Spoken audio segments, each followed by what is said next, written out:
大家好，歡迎各位參加2024-25年度全港學界國家安全常識挑戰賽。我係今日嘅主持，有線新聞嘅袁思恒。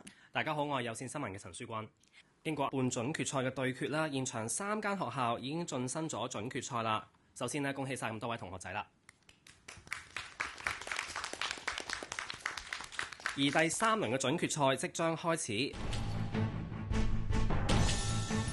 比賽之前啦，我哋已經為各間學校抽咗籤，3間學校分到嘅顏色組別啦，分別係紅組軒尼詩道官立小學、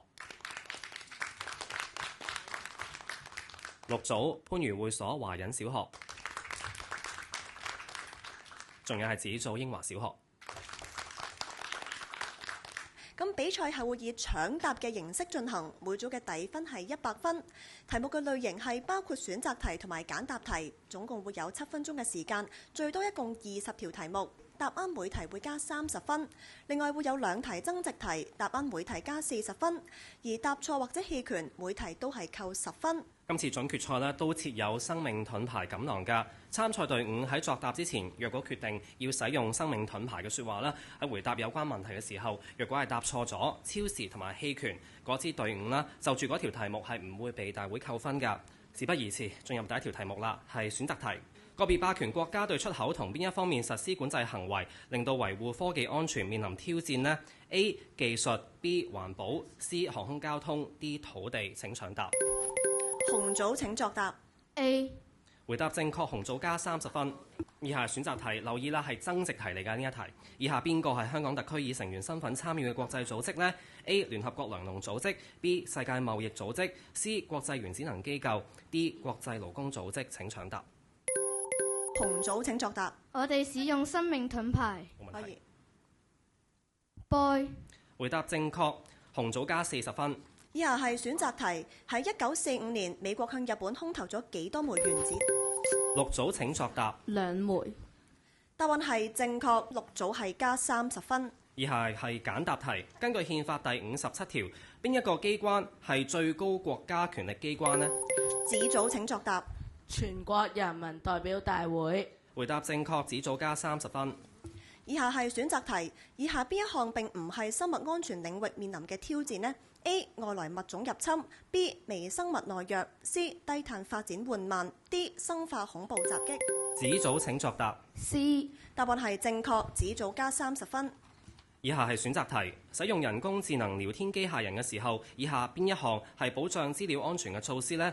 A. 提供大量個人資料確保效果 B. 透過非官方渠道使用聊天機械人 C. 唔分享機密檔案同埋資料。綠組請作答。 C。回答正確，綠組加30分。以下係選擇題，同時亦都係增值題。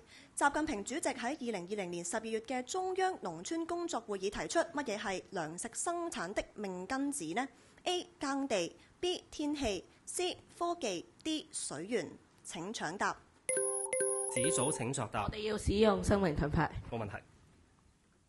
A. 耕地。答案係正確，紫組係加40分。以下係簡答題。基本法第23條立法係香港特區嘅乜嘢責任呢？請搶答。紫組請作答。憲制。答案係正確，紫組加30分。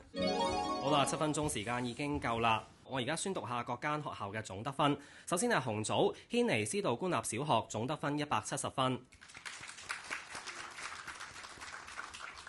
綠組番禺會所華仁小學210分。紫組英華小學總得分220分。咁換言之啦，今次出線嘅隊伍呢，就係紫組，恭喜晒英華小學，因為佢哋係晉升到去總決賽㗎，恭喜晒！咁第3輪小學準決賽亦都已經圓滿完結啦，感謝各位學校同埋各位同學仔踴躍參與，多謝大家。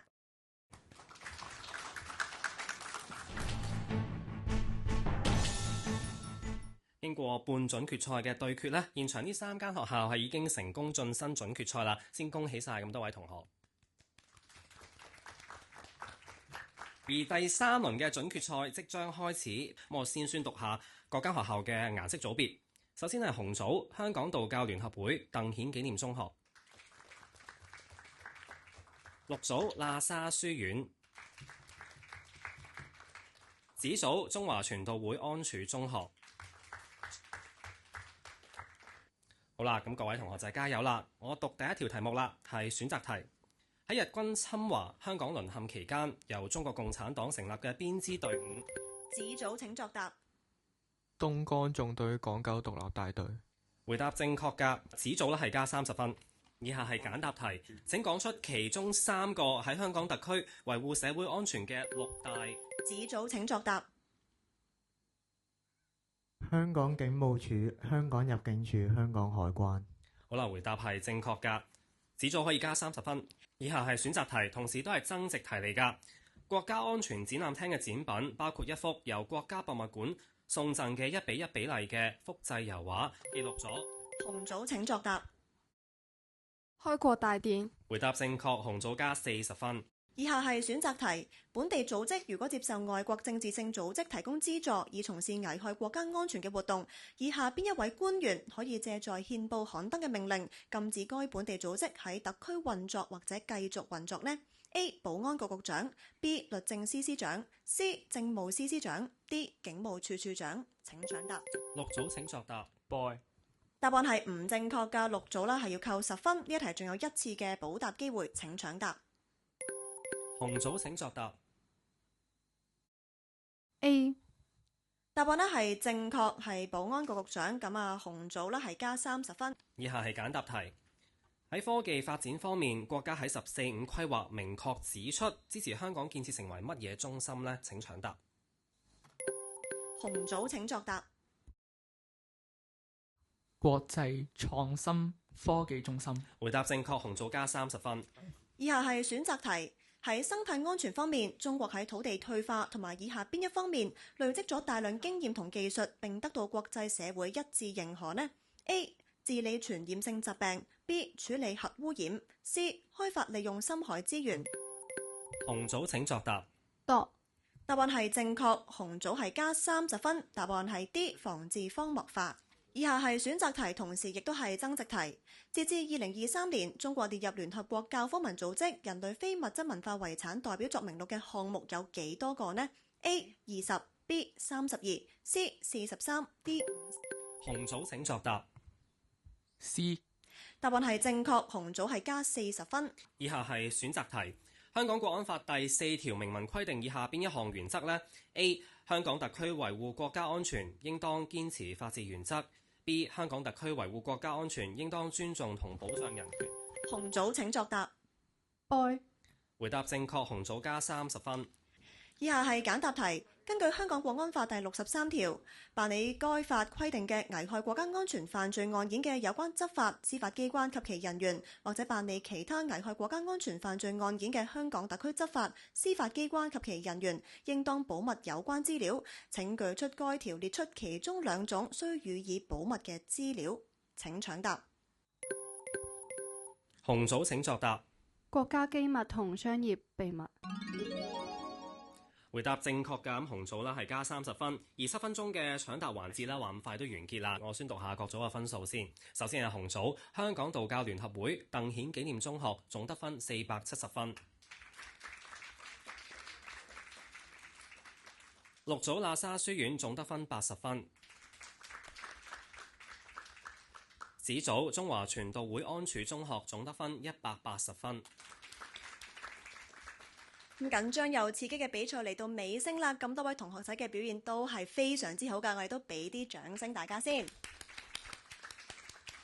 咁我而家都正式宣佈啦，咁出線嘅隊伍啦就係紅組，恭喜晒香港道教聯合會鄧顯紀念中學嘅同學仔係晉升去到總決賽㗎，恭喜晒！第3輪嘅中學準決賽已經圓滿完結，多謝咁多學校同埋咁多位同學仔積極參與，多謝大家。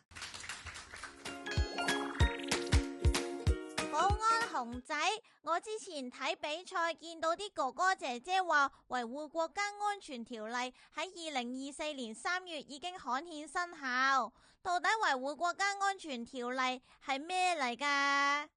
新訂立嘅維護國家安全條例同香港國安法渾然一體，兼容互補，完善咗維護國家安全嘅法律制度同執行機制。讓香港有效防範、制止同埋懲治危害國家安全嘅行為同活動，保障市民嘅生命財產同安全福祉，令香港更安全同穩定。原來係咁，我仲想了解多啲國安知識啊！除咗法律知識，總體國家安全觀都係好重要嘅國安概念。總體國家安全觀強調要以整體角度全盤理解同維護國家嘅整體安全，突出大安全概念，涵蓋咗20個環環相扣嘅重點領域。嚟緊1連6集嘅國安小知識，我會詳細介紹，唔好錯過啊！